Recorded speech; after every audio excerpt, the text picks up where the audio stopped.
Hello, and welcome to the show Goldsquadrongays. It's the podcast where two Star Wars-loving gays break down each episode of their favorite Star Wars TV shows, while also being gay as hell. I'm your host, Bradley Brower. And I'm Charles Rogers. And today there is a twist in the tale of the gay drink.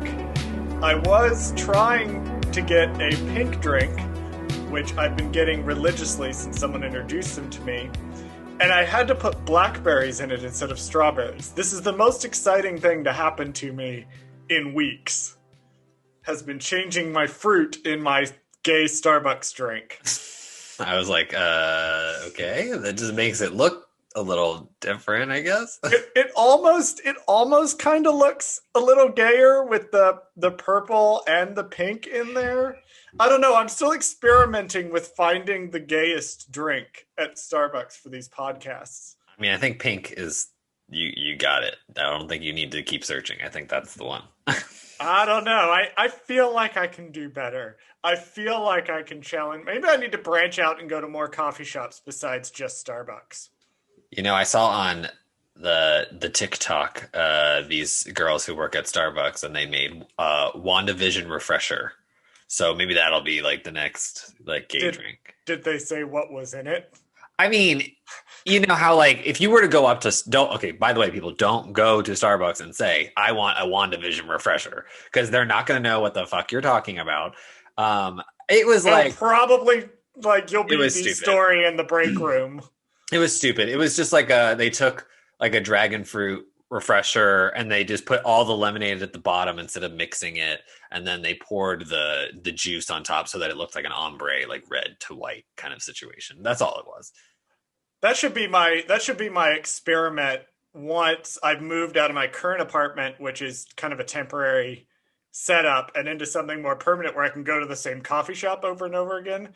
See if they can make like Star Wars themed drinks, like see if I could design like a Baby Yoda drink. Exactly. Or like an Obi-Wan Kenobi. I'm sure they probably have them on the internet. Oh, I'm sure someone's already done it. The trick is just making it gay to go with the podcast too. Right. I'm sure someone's already done it. It's not like that hard. If you typed in Baby Yoda Starbucks drink, I'm sure there's something. Like it's like probably some dumb kiwi, whatever to make it green, and then the white at the bottom. Or pistachio. I'm recently discovering that they have the pistachio. See, you know more than I. Let's get right into it. I don't believe we have anything. I was going to say, I mean, there's not really much. If we're talking about Starbucks. We were talking in the pre-meeting about how there's not really any news coming out of the TV shows. Right. Because most of them they're getting ready to ramp up into production. And we might see things like leaks and stuff from the shows as they're shooting, but we're not seeing anything. And this is not a news show. If we comment on something current, it's just because we want to. Right. Well, this episode, we take a look at The Mandalorian Season 1, Episode 4, titled Sanctuary. No "the" in the title. I noticed that. I was just about to say that. Like, this is the first, so if the first three had "the" at the beginning, this is just Sanctuary. I wonder why they didn't do like The Sanctuary instead of probably because it's a break in the formula. Yeah. So previously up to this point, they were all kind of the same story arc. This one is the first one that kind of gets into the monster of the week that we're going to get for the next few episodes. And funny you say that, because this episode is literally almost about a monster of the week. But we'll get into that. We'll get into it, but yeah. So on this episode, the Mandalorian teams up with an ex-soldier to protect a farming village from raiders. Charles, name one thing about the episode you liked and one thing you did not. One thing that I really liked but made it difficult to take notes on the episode. We talked about how the first 3 episodes were very like it was scene by scene. So Mando would go to a place and do a thing. It was self-contained. And then he would move on to the next scene. Right. Whereas here in this episode, I was struck trying to take my notes on how short and how fluid the movement around the village and around the place is. Right. So there's scenes that take place in the village, but they're not necessarily taking place in one room. And I felt like we got a little more of a sense of the place like this planet. Right. One thing I didn't like, and we'll cover on this, there is stuff in there. There's an episode of the Clone Wars. I think it's called The Bounty Hunters, but it's basically the same plot. Oh. And they lift certain, clearly because they're both derivative of Seven Samurai, I think. Yeah. But I think that was in the there were certain things that were like, this is almost exactly the same beat as this episode of the Clone Wars that Dave Filoni was also involved with. And that annoyed me to an extent, especially on the second viewing. I won't say it's a bad thing. It's just kind of weird to me that they would do basically the same homage twice. I see what you mean. What about you? Likes and dislikes before we jump into the specific scenes? I really liked the ATST, bringing that back. I thought that was nostalgic as hell. It was great. And I liked the way that they did it versus when they did it in Return of the Jedi. And then one thing I did not like was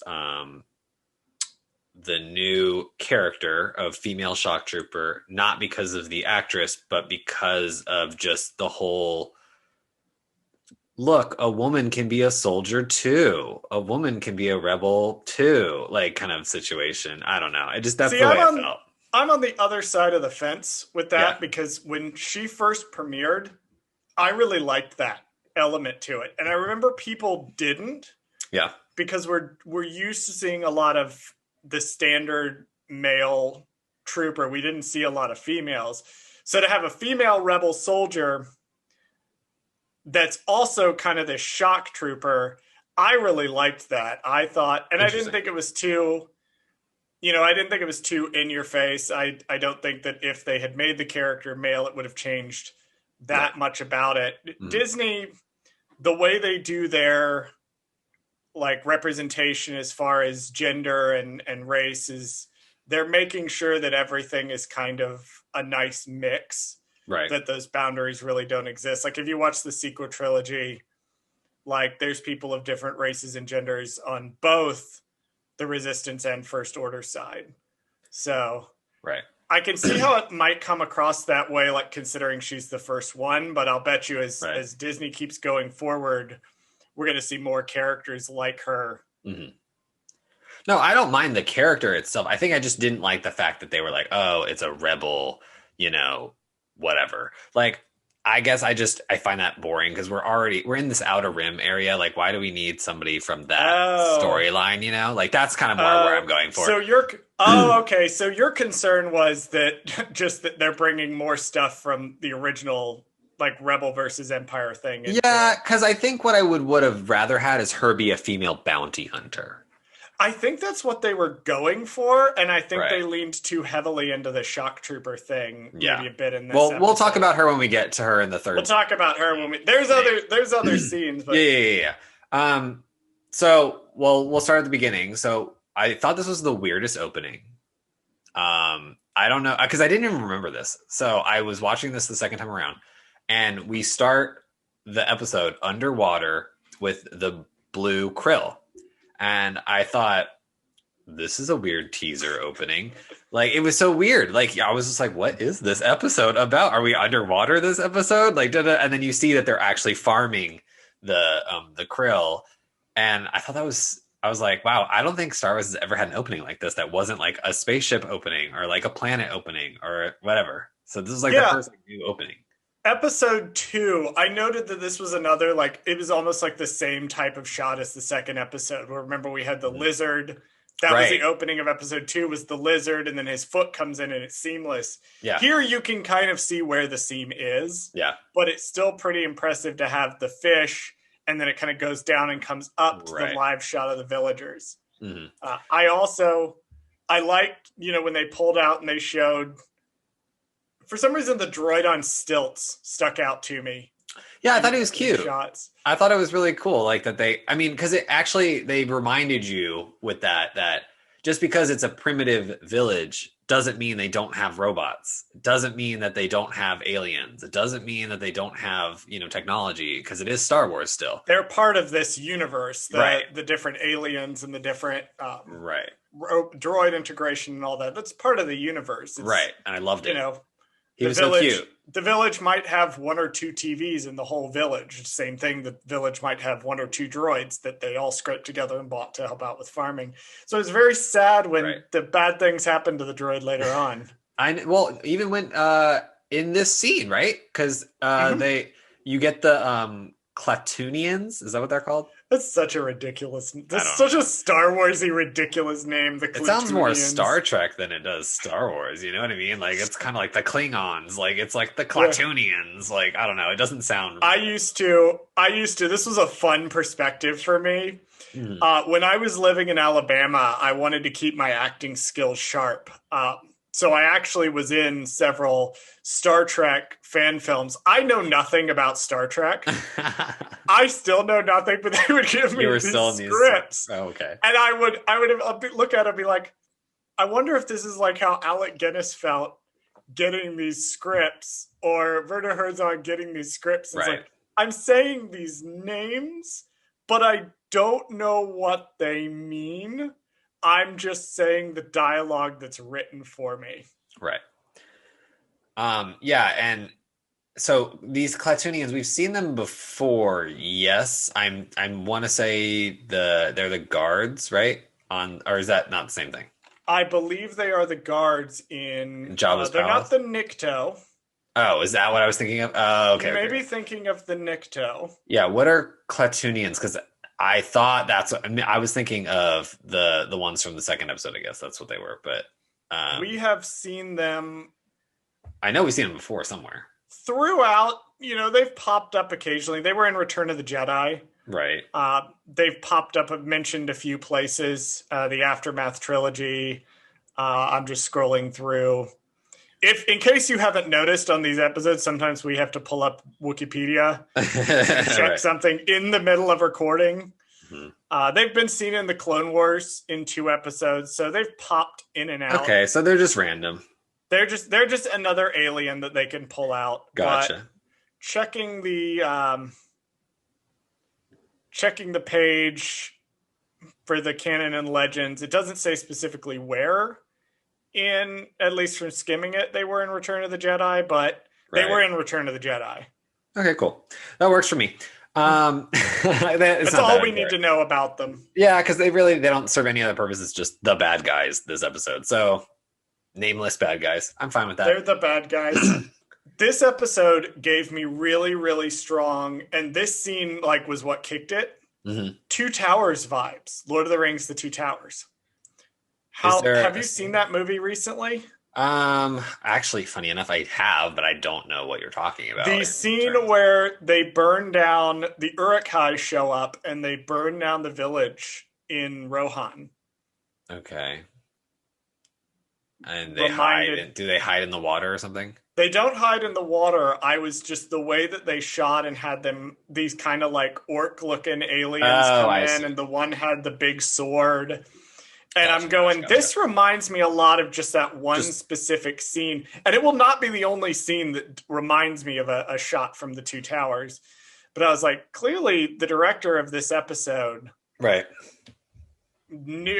a fan of the 2 Towers movie, because there's a few sequences in there. It's clearly some inspiration may have been drawn consciously or unconsciously from it.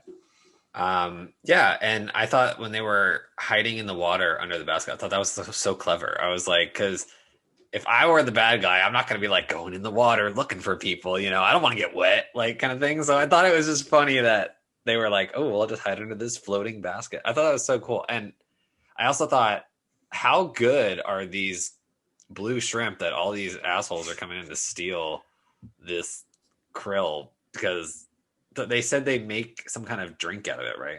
Later on, we will talk about why they want the krill, because this is my 3rd or 4th time watching the episode, and I just figured it out, and I'm very proud of it. But we will also talk about the water, because I love the way that the water is not just a set dressing. The water is used multiple times through the episode, integrated into the plot. Gotcha.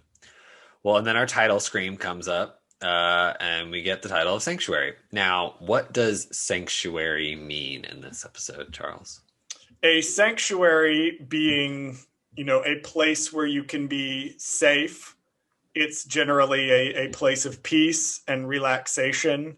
It's a place where you can be completely at ease. And as we will see throughout this episode is Mando's attempt to find that. Right. Firstly for himself and the child. And then he will, over time, want to give that sanctuary to the child. And of course, the discovery throughout the episode is that will not be as simple as Mando believes. Yeah, I thought about that too, because this whole episode, we get the vibes of oh, wow, he finally found a place to, stop and kind of not do anything anymore. It was but if he did, then there wouldn't be a show. So it doesn't really make any sense. Staring ominously at the season and a half left after right, this exactly. episode, currently at time of recording. Right. So we get Baby Yoda in the ship, which actually felt more like the standard opening of an episode.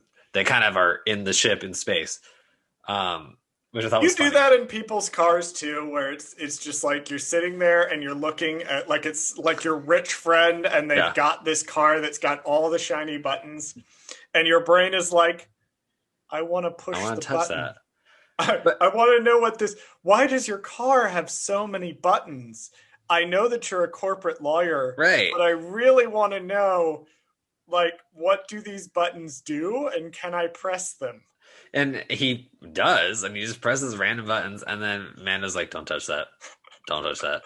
Don't touch that. Touch my car. Right. Don't touch my beat-up space pickup truck. And then he calls him a womp rat. He's like, you little womp rat. That was weird. One of those things, it's I always thought that was a Tatooine specific thing. That's what I thought. A womp rat. So it must be one of those just random, I'm assuming, because it's been referenced more than once by somebody who's not from Tatooine, I'm assuming it's just a thing that everybody knows about and just talks about, like Dane Farrick or whatever. Maybe the Jawas brought it with them when they immigrated off of Tatooine. Maybe Honestly, they're expanding their culture out. I was going to say, it's not in this scene, but we'll get another creature in a scene soon that also somehow migrated to this planet. So we're going to have to go into that too. Everybody just knows what all these different creatures are. But he... That sweet brand integration. Right. So he's basically... Mando is so silly. So he lands the ship and he's like, okay, you stay here on the ship. What? Because he just assumes that this is a child, right? For as far as he knows, this is an actual baby, right? It is a baby, right? And he just leaves this baby alone on this ship. He's like, okay, bye. I'm gonna go. Don't you stay right here. Don't move. I'm gonna be right back. And then doesn't listen to it. What did you expect was going to happen? When you tell a kid not to do something, the kid is going to do the thing that you told them not to do. And I noted here actually that the walk animation for him that they do with the puppet is super impressive. Every episode, I feel like there's another thing that makes me go, oh man, that's such a cool feature of the puppet. Right. Well, I thought that was weird too. But the only thing I noted about the walking though was that Baby Yoda walks so fucking slow. How the hell is Mando gonna walk all the way to wherever the village is or the town or whatever it is that he goes to, the bar? How does he Baby Yoda is only going an inch at a time, and Mando's got big old legs. Well, he just walks next to him around. But he followed. Remember, so if we go to the next scene, he's literally just walking next to him. So how long have they been walking for? An hour, 2 hours? Who knows? Baby Yoda's been getting his sprints his steps in. I mean, look at him. He's tiny little baby. He's got his dress on that's too big for him, and then he's barely walking. It's so funny. I need to take a lesson from that. I need to have more Baby Yoda. I need to get a Baby Yoda so that I could be encouraged to walk more. Right. And this is okay. So this is the part that I was talking about when Baby Yoda's walking next to Mando in the bar. He sees a creature we've seen before, which I actually audibly gasped the first time I saw this. When we I saw, remember thinking this is so cool. It was either this episode or the next episode was the one I watched right after it aired. Yeah. So I think it was this one. No, it was the next one because I remember this specific thing was pointed out beforehand, and then I believe it was the next one that I managed to catch up. Okay, yeah. I saw this and I was like, that's a Lothcat. I was like, I know what that is. I've seen it. I've seen Rebels. I know what that is. And then they made it real. I was like, whoa, okay, that's fun. How did a Lothcat get all the way from Lothal to Sprogan? They say the name of the planet several times in the episode, but I also didn't write it down. I didn't write it down. It's so backwater, I didn't bother to write it down. Right. No, I thought about that, and I thought maybe just the person that is sitting next to the Lothcat, or the Lothcat sitting underneath it, is like from Lothal, and they're just like they brought their cat with them. You know what I mean? Like, guys, we found Ezra Bridger. Right, he was in the bar the whole time. Mystery solved. That's going to be the big twist in like Mando season 5 or 6. Right, Ezra he was there the whole time. This like random bar in the middle of nowhere. Yep, I see. The whole time. Yeah, it makes sense, right? Because I just spoiled like the big twist of later Mandalorian seasons. It's been Ezra all along.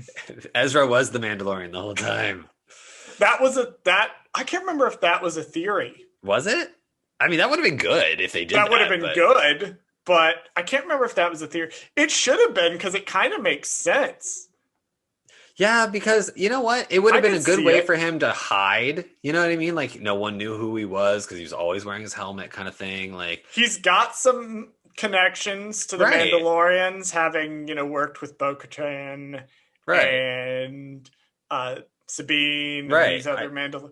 Damn, that would have been such a good spot. I can't remember if that was a genuine theory. That would have been so good. What happened? I know every time somebody gets cast, they're like, is it Ezra? Because I remember when Benicio del Toro was cast in The Last Jedi, and people were like, oh, it's secretly Ezra Bridger. Right. The whole time, which it wasn't.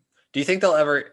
See, it's weird about Ezra with casting, because like I feel like they could just use the voice actor, because he actually is an actor, and he's been on like Disney Channel and stuff like that. Like, and he looks like he could be Ezra Bridger, so I don't know why they would just bother to cast anybody else because he's already perfect. Like, just use him. Like, I don't know. I've heard, unless they try to make him older. I mean, I don't. I think they're trying. I think that he might be a little too young to play him at this point in the timeline. I see. I have heard rumors that they might be casting the guy who played Aladdin. I did see that. I saw that, which wouldn't be bad. I was like, well, is he that much older though? I mean, you know what I mean? So it's like, I mean, I'm a fan of voice actor, if possible, voice actor portraying the actual character. Like, I loved that they got Katie Sackhoff to do a thing later on in the show that I'll be vague about. Oh yeah, because we don't know what you're talking about right now. Right. The big switch later on where they switched from the voice actor to casting someone totally different to play them, which we also won't discuss at this time, but I had some mixed feelings about. Speaking of random, but jetting back to let's go back to this episode. If we start looking for Ezra Bridger, we're going to be looking for 20 for years. A long time. So while they're at the bar, we get a new character. Mando notices a sexy lady in the corner, and he's scoping her out, and he's like, you know what? I like that lady over there. Why is she staring at me? No, I'm just kidding. I don't know why he's so concerned, like just some random woman. Like, he's just like, that lady looks because she's clearly like, she's armored. Yeah. She's by herself. She's clearly not a local. Right. And his like threat detector is going off. Right. Like maybe she's here to take the kid. Yeah, he's like, wait a minute, she's suspicious because she's the only lady in this bar, so she's she has armor that someone clearly did not design as part of the background extras. Her costuming is far too intricate to be a background character. I was gonna take it to a whole new level and say that Mando's just sexist because he's like, that woman is not serving people, so she's clearly suspicious. Like, she's not a real lady. Maybe in like much earlier EU stuff that might have flown. Here, I think it's the she's clearly like not from this planet because she can afford halfway decent armor.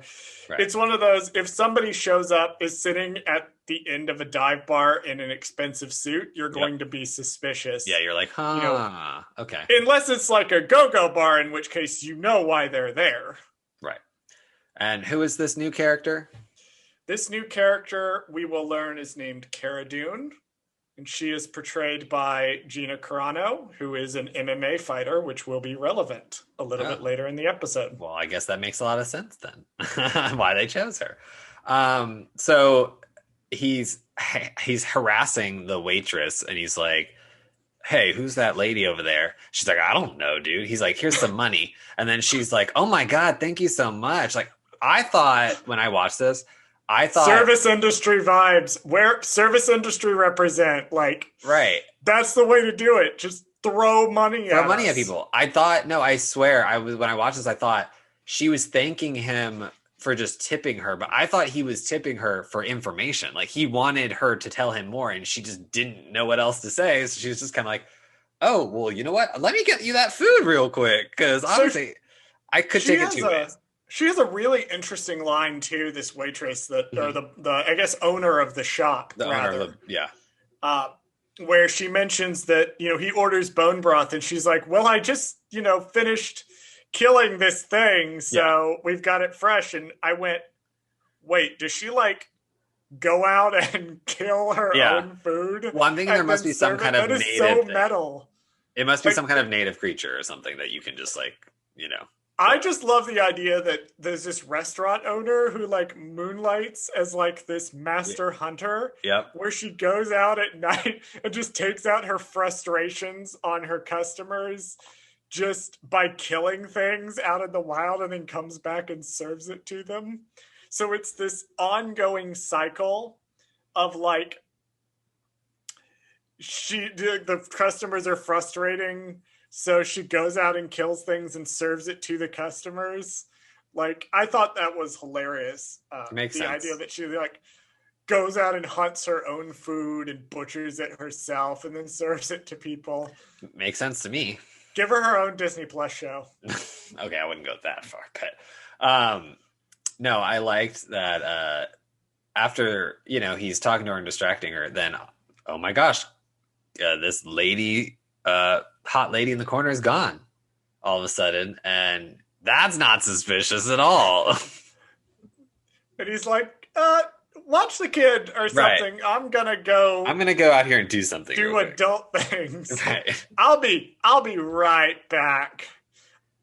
I don't know where he's getting this money that he's just tossing at her. Yeah, that's true. He has like all these credits, like just chilling. He has all these credits now that he's just tossing at her. Yeah. Randomly. I noted, I was like, I don't know what spotchka is, but I want it. Well, we find out what that is later. We do find out what it is. At the time I noted, I was like, I don't know what that is. But that I just assumed it was beer. Intense. Like when they said that. Like some version of beer. Beer. That's what I thought it was. Yeah. I was like, oh, it's just beer. I need a drink watching these episodes. I know. I need a glowing blue drink. I wonder if the drinks at Galaxy's Edge glow blue. I need to find out.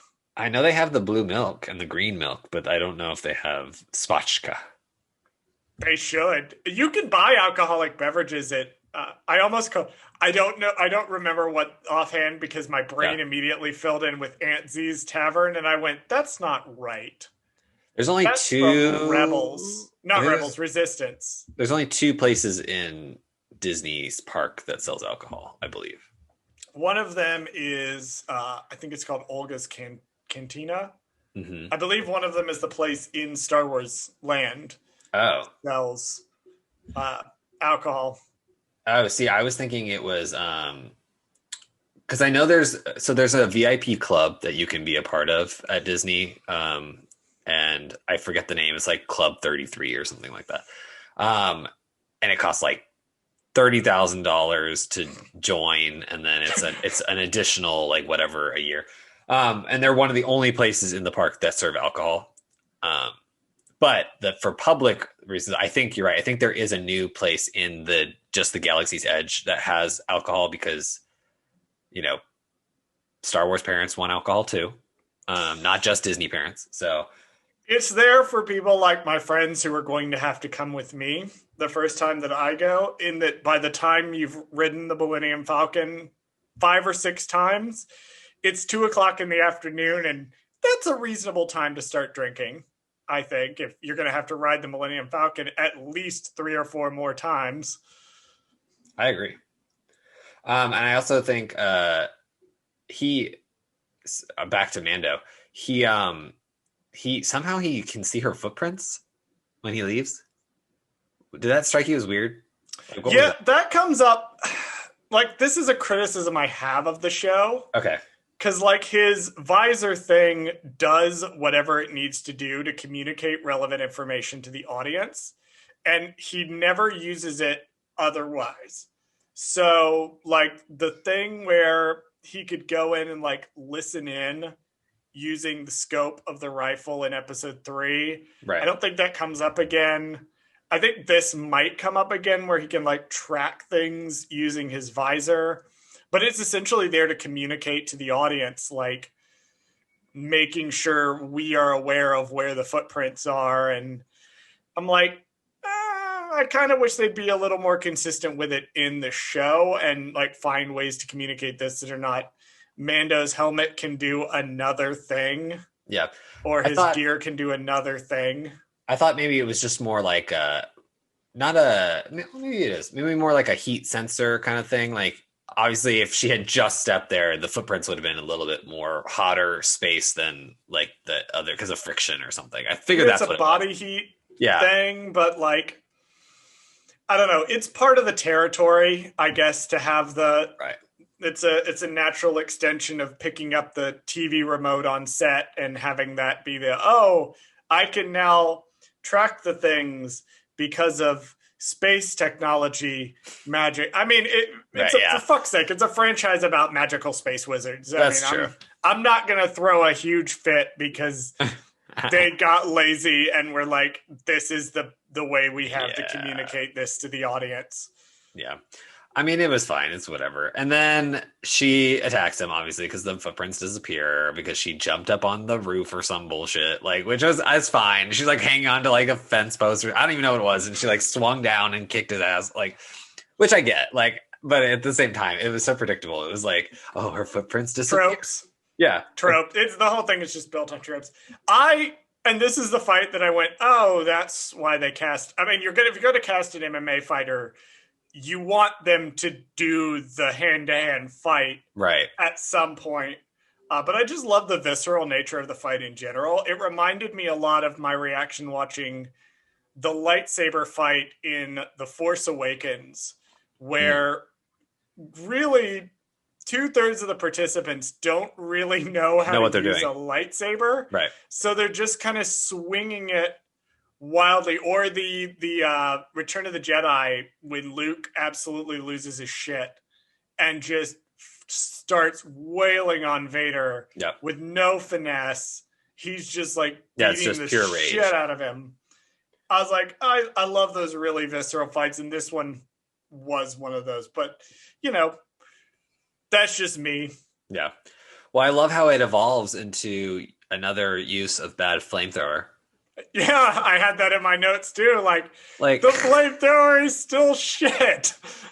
dude, like if you can't beat her up, he's like, well, shit, I can't beat her up, so I gotta burn her ass to a crisp, and obviously that doesn't work either.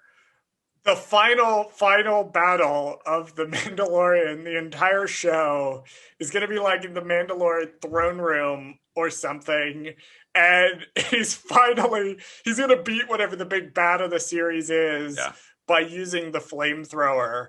And that's going to be what this whole thing is leading up to. The they were like, he had it all along and he was able to finally use it or something. The final evolution of the character. Right. He does a thing with the flamethrower that's not bad. Another note I had, which I hate. This is the one episode where I felt like the tropes actually bothered me because I felt like they did so many this episode, which is I get, but at the same time it bothered me. This is the whole trope of let's beat each other up until we realize we're not the enemies of each other and we're actually supposed to be friends. Like, come on. Yeah, I mean it is kind of how friendships start though. Just wailing on each other sometimes until you decide, turns out we like each other. Right, we have the same exact thing in common. Yeah. We don't like each other, but we both like Star Wars. Let's start a podcast. No. Maybe you and I should have beat the shit out of each other when we first met in that history of TV class. That would have been a much more engaging first day than what we actually got. Right. I love how the fight scene ends with the most famous thing to come out of this whole entire show, which was the Baby Yoda soup meme. God, I love that meme. God, I love it. I remember the day after this episode aired, that was all that was on Twitter, was just Baby Yoda sipping out of his cup. I love it. That's all it was. All the internet was for a whole week. The memes of this show are delightful. Yes. That it spawned out. Not so much the second season, but the first season. First season for sure, yeah. Baby Yoda is just an icon because he's so memeable. Right. Because just any little thing he does, you can throw, whatever situation throw you want text on it or throw it, attach it to your tweet. Like it briefly replaced, I think it still has to a degree replaced the Kermit sipping tea meme. God, I'm on the internet too much. The pandemic needs to end so I can go interact with some real humans again.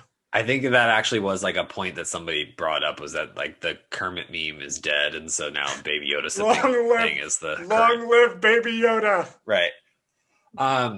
So the only other thing I had for this kind of, I guess, segment, I don't want to call it a scene because it just kind of like the episode kind of ends here and goes into the next kind of half of the episode.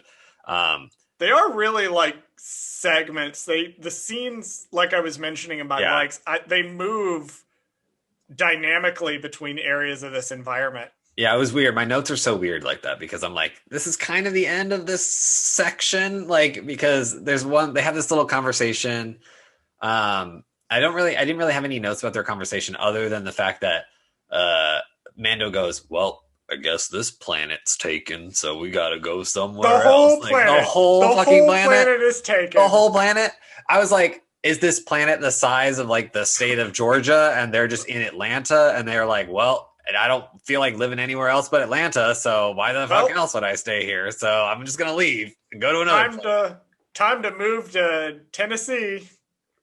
But does that mean that there's only like this town-esque thing and then like maybe little settlements everywhere and that's the whole planet? I don't know. That line also bothered me. But Star Wars has this thing where it treats the planets like they're like 3 settlements. Yeah. And that's it. Like the Rebels episode, Twin Suns, actually like starts with Maul wandering around in the desert. And the whole point of that sequence was to demonstrate that just because he knows what planet Obi-Wan is on does not mean that he can necessarily track him down immediately. Right. Because it's a huge planet. I liked her line about like Cara's whole story about, I was like a rebel shock trooper and that's what I did. And that's what we signed up to do. And then when it transitioned over to the New Republic, like a lot of us who were soldiers, we didn't really know what to do with ourselves because, we were soldiers. We weren't really peacekeepers. The implication there being, some people had signed up with the rebellion to fight. Right. And when there was no more fighting, they were like, what are we going to do? We can't just stand around and be peacekeepers all day. We're soldiers. So a lot of them, it speaks to the kind of person that the rebellion would have attracted. Right. And kind of, well, what do we do when the rebellion is over and everything is, quote, gone back to normal, which, as we see in the sequels, didn't really work out. Right. Yeah, that's pretty much all I had for their little conversation. Do you have anything else? I do not. Okay, because I really want to get into the next section because this is this is where a lot of the new actors show up. So I just want to talk about one in particular is relevant to the recording of this particular episode of the podcast. So I'm quite happy that I'm quite happy it timed just the way it did. You know what? I have a note about. Okay, so hold on. We'll get into it right now. So Mando's just on in his ship fixing it up at night, and then these two guys in a boat, sounds like a joke at the beginning of the joke, two guys in a boat come up to him. I actually didn't get their names until much later in the episode, but I wrote them down here, their character names. I don't think it's really that important because they're just minor characters, but it's Cabin and Stoke are their names. And who is the actor that portrays Cabin, Bradley? Is have that written down? I didn't separate them. I just have them both. I don't know who played who. I just have each one. Cabin is played by Asif Ali. Okay, well, we'll get to him. Well, let's get to him late. Wait. Let's wait for him. Let's get to him later because he's more information. Because the other guy I don't really have that much on. The other guy, his name is Eugene Cordero. He does a lot of voice acting. Most recently, he was in Kong Skull Island, but he's in a lot of other stuff. That was just his most recent thing. Voice actors get around. Yeah, I've discovered he's in a lot of stuff. Voice acting. I think he did like Archer. He did a lot of Disney stuff. Star versus the Forces of Evil. He did other stuff, but now we can get to the very important one, which is the one that we want to talk about. Well, this one shocked me because I didn't actually notice him until this time reviewing the episode because I was like, oh my God, I know who that is. It had to be pointed out to me. Right. And I would see him in the background of other scenes after it was pointed out to me. Yeah. And I was like, oh, I know who that is. So Bradley, do you want to tell us where Asif Ali has recently been seen? Yes, most recently he has portrayed the character of Norm in the little tiny miniature TV show that just recently aired and finished on Disney Plus called WandaVision. Yeah, I'm sure most of our listeners have never heard of WandaVision. Of course not. But it was a small little sitcom that aired for just a couple of episodes and then got canceled on They got canceled immediately. That immediately got canceled.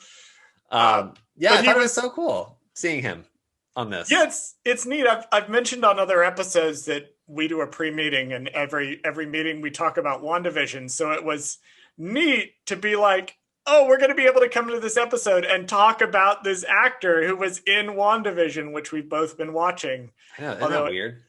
It's weird how incestuous the whole entire Star Wars universe is because it's like you could be on something in Marvel, you could be on something in Disney, you can be on something in Star Wars. Because now, since the House Mouse owns all of it, you really get incestuous because it's like that person was in Star Wars, that person was in Avengers, that person was in Cinderella, and without wishing to spoil one of my favorite bits of casting, we will get an actor in a very, very upcoming episode who has been in all three. Oh, I like that. A little teaser for next time. We may see an actor who has appeared in Star Wars and Marvel and a proper Disney movie. Yeah, so that's pretty much all I had for the little conversation. I didn't really care much about what they said to him other than just kind of like, we need your help because we're being attacked. We need the big, strong man to help us, kind of thing. We don't know what to do. We don't know what we're doing. Right. We'll hire you with our little bit of money. I like how Mando continues to be, very cold and dismissive immediately. Yeah. And then 5 seconds later is like, fine. Yeah. I also like the only reason why he even decides that is because he's like, wait, you said you live in the middle of nowhere? You live in the middle of nowhere and you have a roof on your house. So much for the planet not being big enough for two people. He immediately goes to another section of the planet. Well, he then immediately is like, I need the money, but he's going to pay the money to Cara Dune, which Right. I thought was interesting. Like, we talked earlier about how they may have put a little bit too much emphasis on her as a rebel. Yeah. This was a scene that kind of implies, and I wish they'd done it earlier, that she's working as a mercenary now, and so that's what you would do to get her to do it. Right. And that's just wants a place to settle down. And that's why I said that it bothered me that they put that emphasis on her being a rebel trooper when in actuality they should have just simplified it and made her a bounty hunter or somebody who would work for cash, or be able to be influenced by cash faster, so that we didn't have to do kind of like she's doing this out of the goodness of her heart, kind of situation. If I were editing the episode, like editing the script to the episode, what I would have done is I would have made the revelation, the revelation that she was a revolution fighter. Yeah. The end of the episode, I would have started with her as a mercenary. Yes, and not reveal. That would be more impactful for these later scenes, especially the scene later on when she's talking about what an ATST can do. Right. And then at the end of the episode is revealed, well, she knows this because she was a rebel shock trooper. That would have been, they should have switched her little story that she gave Mando right before this. They should have put that towards the end, been like, wow, you were really good out there. Like this is why you were really good. And she's like, well, yeah, because here's my tattoo. I was a shock trooper in the Rebels. Well, I mean, it's hard to hide it because the design of it's on her face, but she could have covered it up and then, revealed it. Yeah. Some kind of like thing where like the water like smeared away her, cover up or something. And it would have been like, whoa, where'd you get that tattoo? Oh, I was a shock trooper in the war back then. Lucasfilm, I live in Los Angeles. Yeah. You can hire me. I'm right here. I'm right here. I will send you I've sent my resume into them 3 or 4 times already for different jobs, but I'm like, I'm right here. You can hire me. I'll make your already really good things better. Right. Moving on. So they get to the village during the daytime. Before they get to the village, I do want to point out the scene where they're in the cart and it's got like the light and it's moving through the forest. So Star Wars isn't science fiction. Star Wars is space fantasy. Right. And I talk about how like this episode draws on things from like Lord of the Rings style. Like it incorporates that in. This was another thing that I noted where, the ride in the carriage to the location that's kind of dimly lit by lamplight and the carriage is kind of rocking and people are talking to each other. That's like a fantasy staple. So I loved that it was present here. I see what you mean. Yeah, kind of like that caravan kind of situation where you're in it and then they're all having their conversation while they're on their way to the next journey or whatever. The "oh good, you're finally awake" scene from the beginning of Skyrim that's, been parodied to death. Gotcha. So they get to the village and of course the kids love the child. Here's what I want to know. How the fuck did Disney manage to prevent Baby Yoda from leaking? Not only when they have these scenes alone, there's these multiple scenes with these like children interacting with the Baby Yoda puppet. Not a single kid leaked it. Not a single parent accidentally leaked it. Nothing. Not a at single all. soul. Not a single soul leaked it. And I have trivia on this too. So we'll get to more about her at the end of the episode. But the director was Bryce Dallas Howard, and she said in an interview that when she was filming these scenes, she had her kids on set with her, in addition to all these other kids. And the kids knew about Baby Yoda. They were there all the time. They saw Baby Yoda. They interacted with the puppet, blah, blah, blah. And she told them, like, you can't tell anybody about Baby Yoda, which apparently in the interview, the kids referred to Baby Yoda as the baby. And after they were done filming, she went back to LA or whatever, or back to her house in LA, and her kids go to public school and everything like that. And they went out, and she was like, she had to remind them every single day, like, what are we not going to talk about at school today? And they're like, the baby, and so like her kids didn't leak it. These random ass kids that Disney hired as extras didn't leak it. Like, that blows my mind. Unless they just threaten the parents with like bajillion-dollar lawsuit. Like, I don't know what. There's two incredible things that I'm shocked no one leaked, knowing how many people were involved in them. One was the acquisition of Lucasfilm by Disney. No one leaked that. There was no indication that was coming until literally the day it was announced. Which is wild.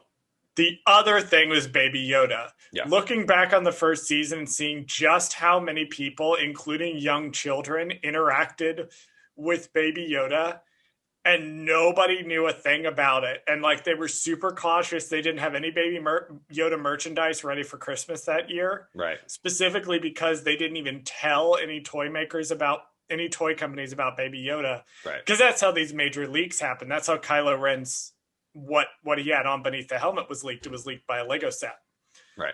So it's amazing just that none of this got leaked by a single person. I'm still shocked. And we actually get some new characters, which we already saw in the beginning of the episode, but we kind of get more into who they are.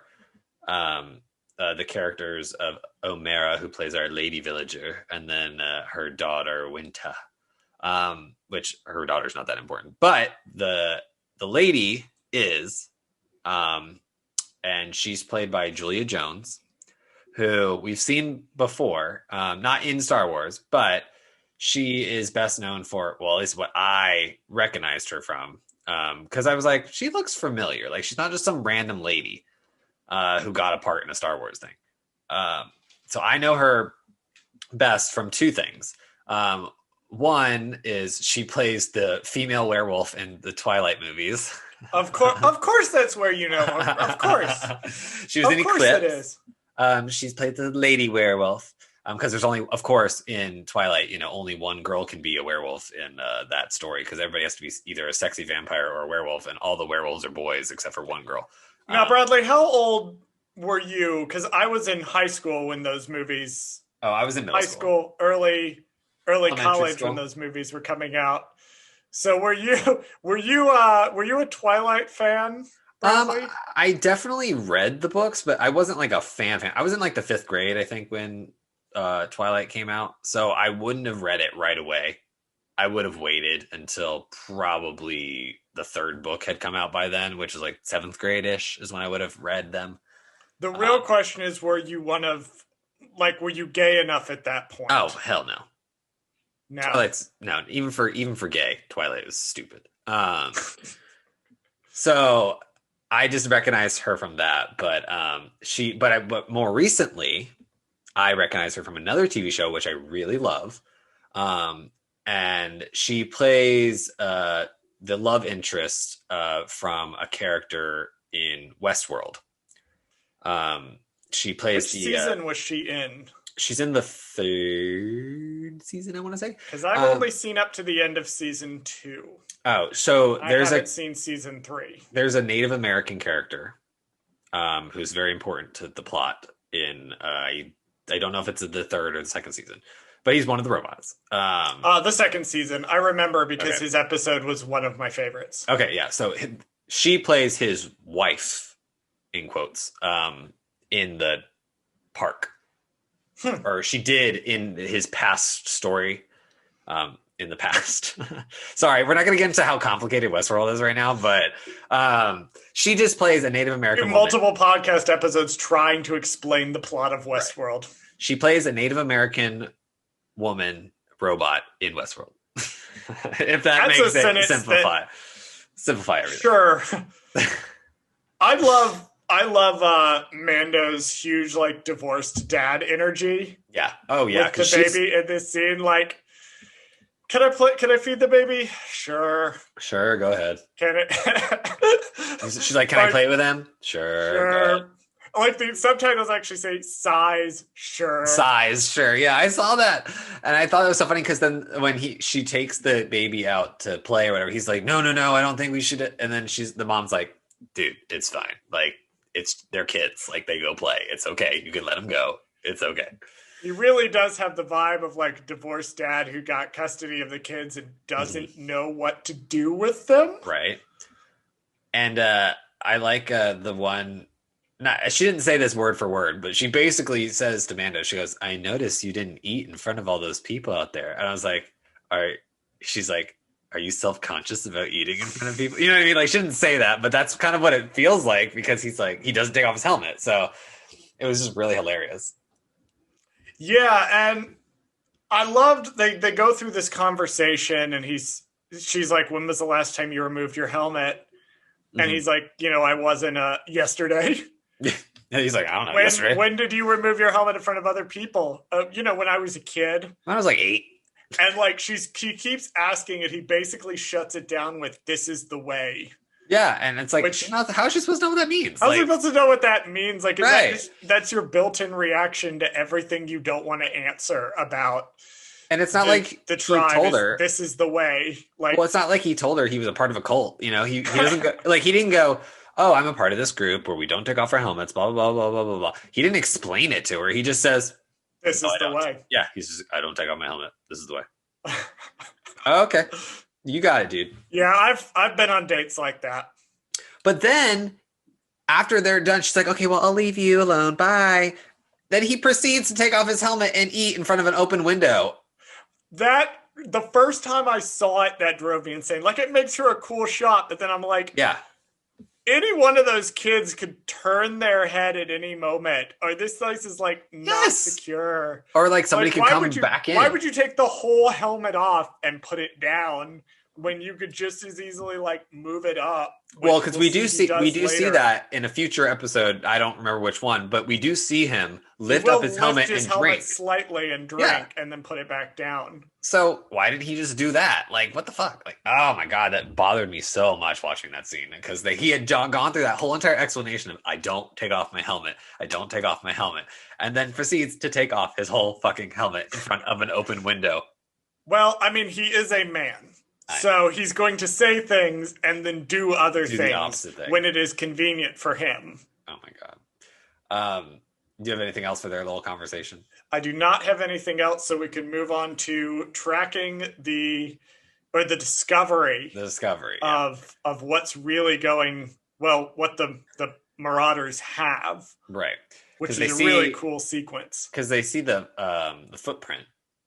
I guess it's not a footprint because it's not somebody's foot, but you know what I mean. Like, it's such like a monster trope, and the cool thing about this episode you mentioned was the ATST is treated like almost like a joke in Return of the Jedi, right? And they're kind of treated as jokes elsewhere.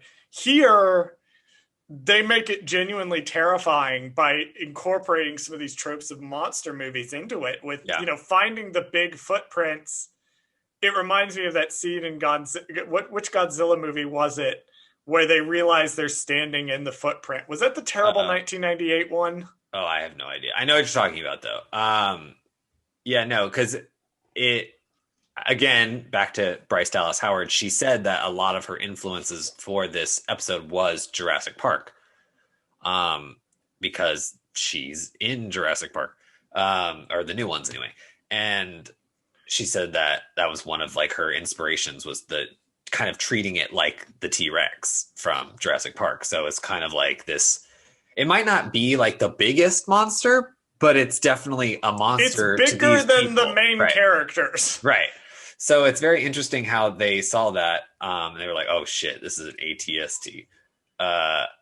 And I like how, how serious they make it. They're like, oh my god, this is a big deal. This is a fucking ATST. And if you watch Return of the Jedi, it's like, what? Yeah, they take it down to like 2 seconds. Like their standard. Like if you've played any Star Wars video game, it is so, except Fallen Order. If you play any old Star Wars video game, it is so easy to take down an ATST. Yeah. Like it takes basically like no effort at all. Like I play the Hoth level from Lego Star Wars, the complete saga. And you're just zipping around, blowing these things up casually. Like Jedi Fallen Order, it's a little harder to kill the ATSTs in that. But it's still not that difficult. Here, Right. it's they treat it like this big deal, which I mean, I guess makes sense because the villagers don't really have any way to fight against it. Right. Well, and I like that. That's what one thing I do like about this episode too is that they treat this thing that in the movies we saw was not that big of a deal, just like a mini, machine that the Empire uses to take people down. But in to a group of villagers who have no idea how to fight and do anything whatsoever, this is a terrifying thing because we can't defend ourselves. So I thought that was interesting, but I did not like probably the only thing that I did not like was that, like you said earlier, that this was a reference to that samurai movie where the whole trope is Seven that Samurai. we have to teach the villagers how to fight, you know? It's not even a trope. Like, I guess this is a good transition into that scene. Yeah. I have noted this is where I wrote down in my notes. I already knew it because, obviously this is not the first time we've watched these episodes. Yeah. But I wrote down this is the plot of that one episode of Clone Wars and also Seven Samurai. And then two notes later, I'm like, Cara Dune is doing the same thing Anakin does with the sticks. Yeah. Like, I'm pretty sure the exact same actual thing that he does where he's training them to use the sticks. Which is a reference to Right. the film, but it just kind of made me roll my eyes. Right. And like, they're doing the stick drills, which Right. in this comes back later in a neat way. But watching the scene again, I went, Sigh. you could have done a different training montage. Well, what's funny is I done think a different thing. that I think in that montage, the sticks, they're stabbing with the sticks, and then of course there's the whole joke that like he's using the wrong end of the stick or whatever, and then she turns it around. I think that's actually in Mulan. When they're practicing their stick fighting in Mulan in the original animated movie, they're doing that thing where they're fighting, and then Mulan has the stick backwards, or one of them has the stick backwards, and then the general guy, he like takes the stick from her and he twists it around. He's like, "Look, you have to use the right side of the sticker." I feel like that's just like a silly, trope that's just been used so many times, and so I guess that's why this whole entire montage scene, I just kind of was like, whatever. And then like the whole when he asks, he's like, "Does anybody here know how to shoot a gun?" And of course, our main woman character is like, "I'm the only one who knows how to shoot a gun. Plus, I'm a woman, so obviously, I'm really good at shooting guns too because I can keep hitting the pot at the same time in the same place." I think it's more the unexpectedness of somebody, because I remember that got flack too. Yeah. For her being so good with the rifle. I'm like, the implication there, the sort of the interesting part of that is that there's this one villager that knows how to do it really well. Right. And I think it's one of the things that, it may have needed to have been communicated a little bit better, that she obviously had some stuff going on. Mm-hmm. Like in the background, right? Like with her background that we don't know about. I have noted later that I hope she comes back because I do want to know more about this character. Well, I was thinking about the fact that she could shoot the gun or whatever, and I think the problem is instead of it coming off as, oh, there is some weird backstory that we don't know about her, and she's a really good shot for some reason. Like she knows how to handle a weapon. Like there's a whole backstory there that we don't know about, but instead it came across as like, oh, I'm a woman. Like, and it's unexpected that I can shoot a gun, the kind of thing. And that's why I didn't like it. Instead of, no, the reason why she can shoot a gun is because there's this whole backstory about her life that we don't know about, where maybe she was involved with somebody who was really into weapons, and that was her, ex-husband or whatever that has the kid kind of situation. And I was hoping for more of an explanation on that. I think that there's a conversation definitely that can be had too about bringing in like preconceived biases. Yeah. When approaching this, because I didn't get the same vibe that you did. Mm. I didn't get that vibe from it at all. Like I remember people criticizing it. Yeah. For that, between the introduction of Cara Dune in this episode and then the one villager also being a woman. That's not something that would be present necessarily in universe. That would be something that we would be bringing in our own unconscious biases. Like, right. We would look at it and go, of course Disney wants to showcase, now that they're trying to bring more diversity into Star Wars that really as present in the old legend stuff, and they might be overcorrecting a little bit. That's a bias that we bring in and apply to it. Right. Where in universe, at least as far as the Disney canon goes, that's not something that in universe would raise any flags. It would be the use of the weapon in general. So I definitely think that looking at it and examining it as, when you look at these things, you kind of have to examine it through the lens of, is this a failing on the episode's part? Is this a failing on the writing's part? Right. Is this a failing on the marketing's part? Right. Or is this something that I'm bringing in? Right. Like with John Boyega and his criticism of the marketing for The Force Awakens, like his point with that being Disney's marketing built up Finn as basically a Jedi and then did nothing with that storyline. Right. And like that's a failure of the marketing and then also some of the later films as well. But it's definitely something that we need to be mindful of when we're examining.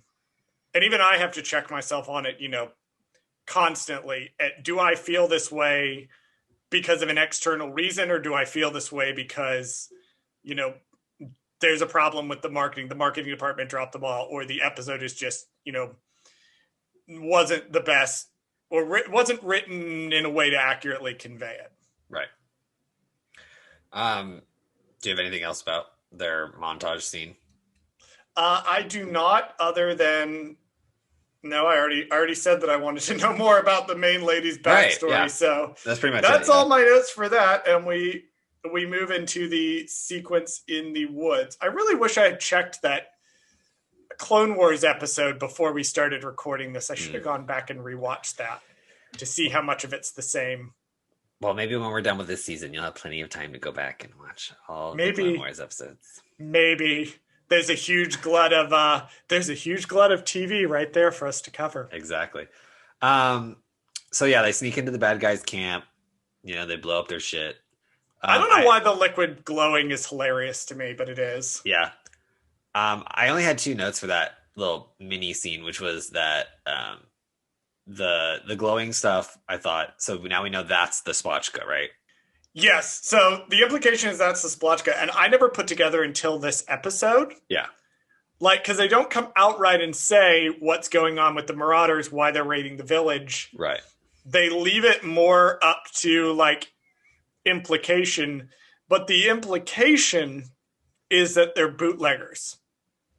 Right. Because the farmers say, we brew Spotchka out of the krill, and they come and take it. And then we learn in the camp that what they're actually doing is they've got these big vats full of it.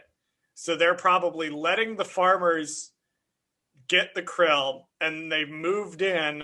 Right. They're marauding, they're taking it, they're brewing it, and they're selling it for a profit. Right.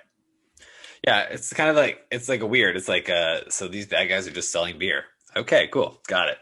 They're like moonshiners, Yeah. but they're like stealing the grain or the whatever that they, forgot how to make. I forgot how you make moonshine. I used to know, but I don't remember.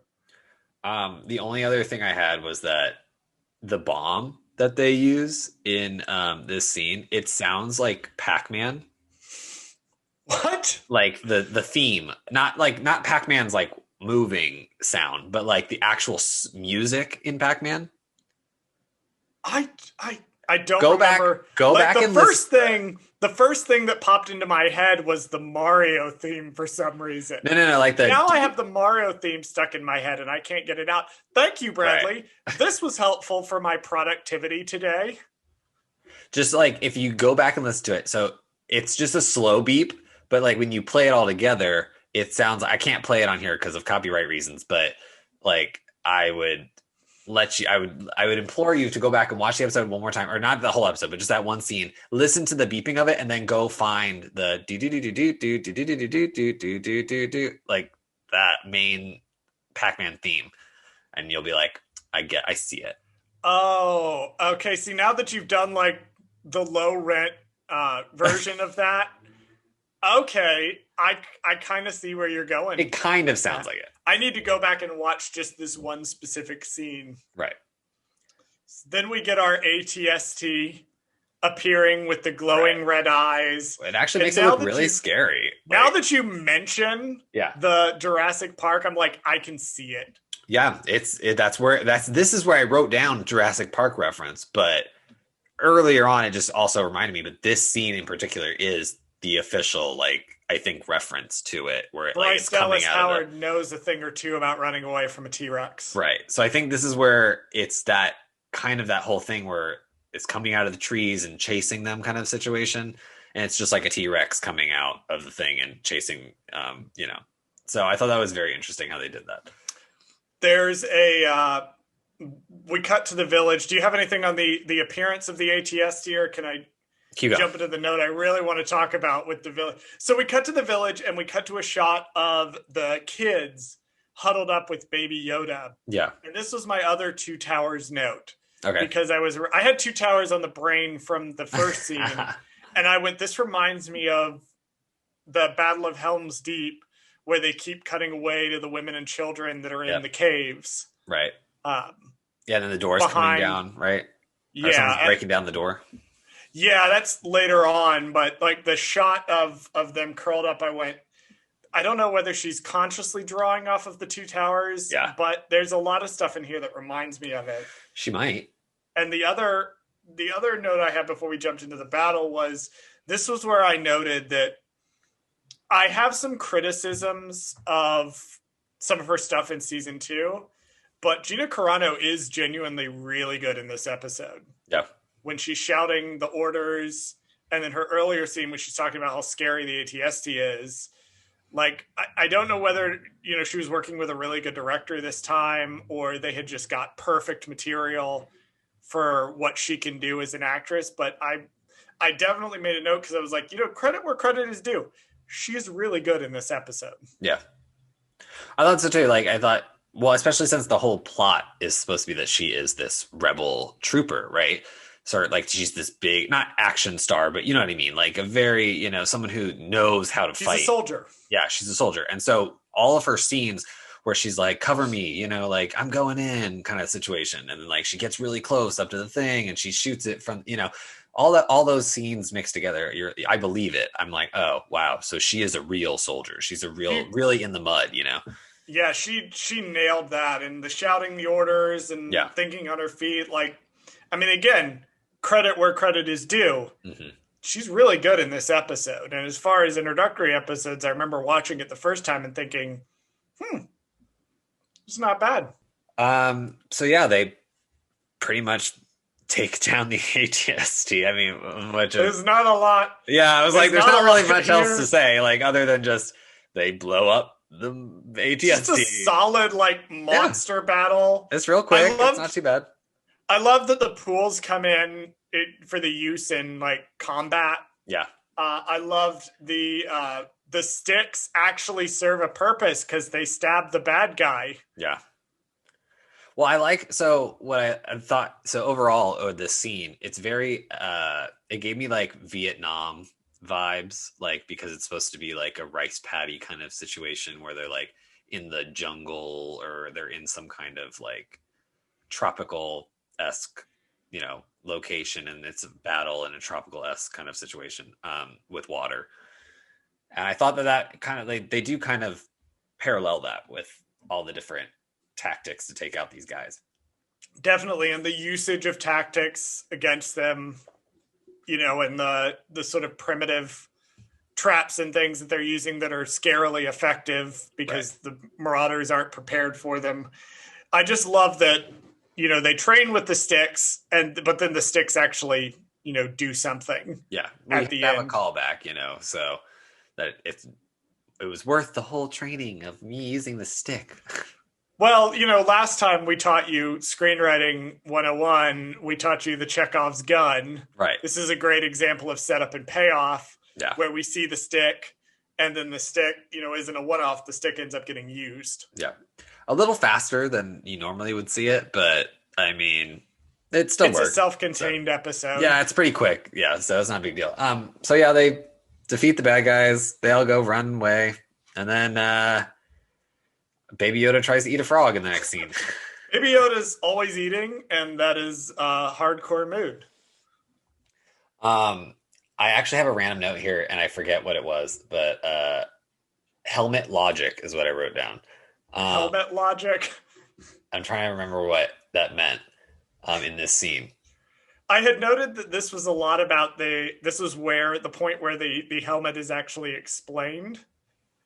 Oh, maybe that's what I wrote down, or something like along the lines like the reason why he can't take it off or something. Because I wrote that down thinking like, oh, she's gonna try to remove his helmet. And then she does. I remember that scene in the trailer actually when she tries to remove the helmet.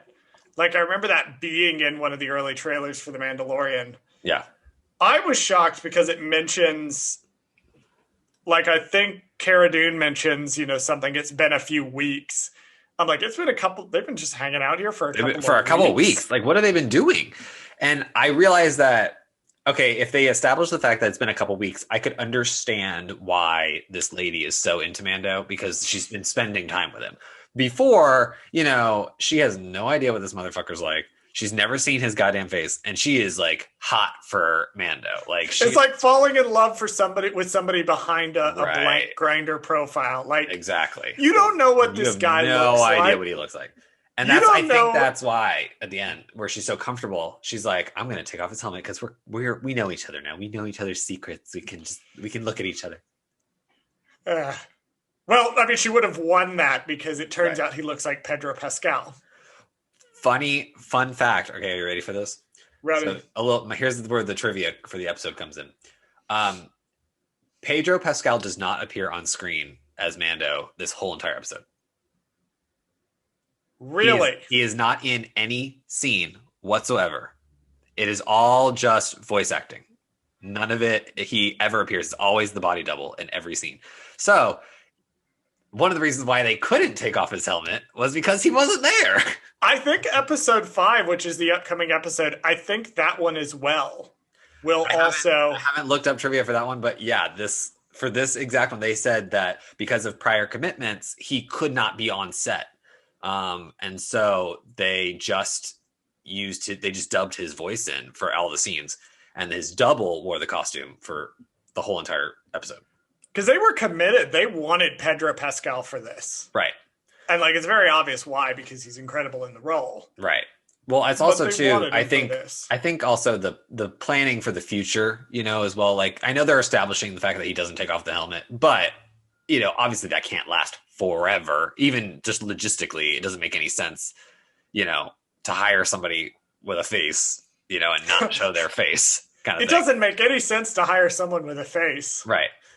Because at that point, then they would have who cares who does they could have had anybody voice it. Could have been fucking Robert De Niro if they wanted to, if they're never going to show his face, it just might as well make him, you know what I mean? Like you could have anybody. You could have Jon Favreau voice him. Jon Favreau could have voiced it, and he could have been like, well, I'll never have to show my face on screen, so it doesn't really matter if I'm in the body. Like, it would have been great. Like, you could have fucking Mark Hamill do it. It wouldn't have mattered. Like, Mark Hamill voices everything in Star Wars from here on out. Right. I was surprised. I was surprised to learn just how prolific of a voice actor Mark Hamill was back in 2008 or 9 when I learned that about him. Right. He does everything. I think most people would say that he is the definitive voice of certain characters for them because he just does so many different roles. And I think especially with Joker and stuff, he people are no, he is the Joker. There's not another person. People he appears a couple of times voicing different things in Star Wars. Well, we can move on. We should probably just move on. Because, the episode's pretty much over. So, do you have anything else for the end of the episode other than just the bounty hunter? I do. I wanted to note here, I normally, kids are normally bad in a thing. But here, I really liked them. I thought they added a degree of levity and sadness to it. I also loved how the episode did not end with the spaceship flying off. Yes. Well, it ends. Before we get to the ending, we have to note that there is some random bounty hunter with the tracking fob watching them Is it during a this whole conversation. Kumaz? I don't think so. I thought it was, but then I think it's just somebody wearing like a mask or something. I don't think it has any I think it's particular. somebody wearing a mask. Yeah, it's not like a weird. It doesn't. I don't think it's relevant. Cara Dune, Sadness. yeah, Sadness. They have to leave because I guess nobody stopped to think that maybe there were still bounty hunters tracking the kid. right. So they're like, we you would have can't thought this leave. would have been Mando's like first thought. Because the lady villager's like, you can just stay here forever. I'll raise baby Yoda as my own child and we'll be happy and la la la la la. And then all of a sudden, which you know is not going to happen. Right, because like all of a sudden there's a shot somewhere off in the distance, and because Cara Dune just shot somebody in the back who was tracking him, it's like, oh well, shit. Word got around that some shit went down a couple weeks ago, so now we got to get out of here. Oh man, it turns out that I didn't wipe out every bounty hunter in the entire galaxy. Right. When I shot up the Bounty Hunters Guild, it turns out there were more bounty hunters. I know. I do like though how, like you said, the episode ends with them. I don't know how the Seven Samurai movie ends, but I'm assuming it's something akin to people being on some kind of carriage or something, riding off into the distance, and they're looking back at the villagers kind of like as they slowly disappear into the distance. I got very like Western, like he very rides Western, off into the sunset kind of vibe from this, he had come and did the thing and saved the village, and now he's going to move on because that's what happens in this genre, which is the genres that Mandalorian is drawing from. Right. And I like it because also I liked how they are on this like carriage like going away, but it's a robot carriage. So it's like not R2-D2, but it's some kind of droid that is piloting the carriage in some way and like driving it away. And I thought that was just nice. Star Wars is space fantasy, and so you're going to have these elements of it that are, it's not science fiction. It's not, right. Other series that focus more on being like the science. They're going to prioritize the aesthetic above the functionality. And then they're going to go back in and fill in the functionality later for pedantic nerds who don't have better to do with their time than sit there and watch Star Wars YouTube videos on the internet. This is a self-owned, by the way. I'm describing myself when I say that. So yeah, any last thoughts on the episode before we get to the directed by? Rewatching it again, it was interesting to come into it as a self-contained episode. Yeah. Because it's going to be the first of our kind of Monster of the Week episodes. I thought that it is a little weaker than the first three, which I guess, nature. It was written by Jon Favreau. So it's not like they brought in a different writer and the writer is suddenly worse. I just think it was a good concept, but I think it leaned too heavily into the Seven Samurai reference. Yeah. It leaned a little too heavily, into trying to be this self-contained story. Yeah. I thought that they could have done a little more with Cara, or maybe not more with Cara Dune, but they could have structured things a little bit differently where there might have been a little more mystery behind the character. But overall, end of the day, it was a fun episode. Yeah, no, I agree. It was very simple. I think actually, though, out of all the episodes we watched so far, if you were to categorize them, this would be my least favorite out of all of them. I would agree with that assessment. Just because it just doesn't really fit into the whole situation. So I think it would go, for me, of the four we've watched thus far, I would say probably the Mandalorian, then the Sin, then the Child, then this one, then Sanctuary. I agree. That's actually probably my exact order. As of this, that's my ranking of the episodes right now. That's my ranking. We are not going to do the weekly ranking of the episodes. It's not going to be a thing. It's going to take way too long to do that. And then once we get to like 20 episodes, it's going to be annoying. We're just going to be like, forget this. It's somebody's favorite episode, I'm sure. Well, what we can do is we can say what our favorite episode of the season was at the end of this. We can be like, our favorite episode was this one this season, or your favorite, so we'll do that later. But we'll do a season one. We'll do an episode that's just a season one recap. There's your preview for what's coming up, partially between Mandalorian season 1 and Bad Batch. Get hype. We will cover all of this stuff later on. So yeah, the episode ends with the directed by Bryce Dallas Howard. Actress known mostly for other stuff, but Jurassic World was her most recent film that she was in. I believe she was also in Twilight. I believe she was in Twilight. Eclipse. She was. She played there's one of the evil people's girlfriends or whatever. She's like a lady vampire, which was hilarious. But fun fact, her father is Ron Howard, director of Solo, a Star Wars story. Yes, and I was reading, because I was double checking some things before we recorded this episode, because I have learned to do that. Right. And on one of the things I was reading, it did note that apparently he had no idea that she was doing this. He was surprised to learn that that his daughter was also a Star Wars director. That's interesting because, well, other fun fact, she's only the second woman to direct a Star Wars project behind Deborah Chow. But the fact that she was one of the directors, I thought personally, it was one of those situations where it was like, oh, we have a good relationship with Ron Howard. His daughter really wants to get in directing. So an easy way to do that is just to be like, well, it's just an episode of a TV show. It's okay if you don't do a great job. Like, it's just like a one-off thing. And if we like you, we'll keep you on. If we don't, you can come back, and do another one later. That's basically what they did for Dave Filoni, because he wanted to be a live action director. And so Jon Favreau worked with him, to kind of, and like he studied with Rian Johnson. He would come to the set of The Last Jedi. Right. And observe how Rian Johnson would do it.